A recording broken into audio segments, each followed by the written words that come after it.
क्या अल्लाह ने इंसान को करोड़ों न्यूरॉन सिर्फ इसलिए दिए हैं कि बगैर सोचे बगैर समझे मानते चले जाएं, करते चले जाएं? क्या आपको लगता है कि हमारी सरजमीन बर सगीर पाक को हिंद इसी तरह जहालत का मरकज थी? हम वादी सिंध की तहजीब के वारिस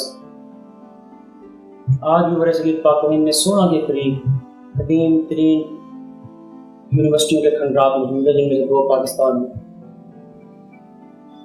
कहाँ गई हमारे अजदाद की वो हिकमत? कहाँ गया हमारा वो इल्म? कहाँ गई हमारी टेक्नोलॉजी? ये हमारी नाअहली है कि हम जानबूझ के सीख रहे हैं? क्या वजह है?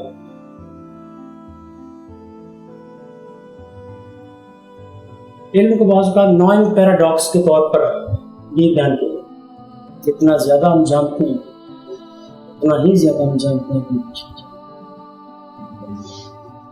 जान लेना कभी भी आसान नहीं होता। कुदरत ने हर चीज की कोई ना कोई कीमत, कोई भी चीज बगैर तड़प, बगैर जस्तजू, बगैर तलब नाज़िल नहीं।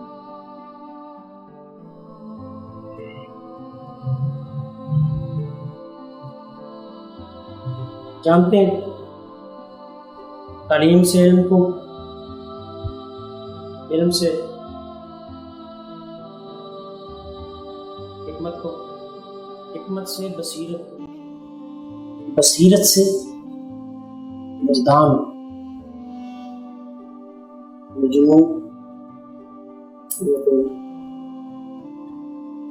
जुड़े रहिए अपने शायर के साथ, सीखेंगे।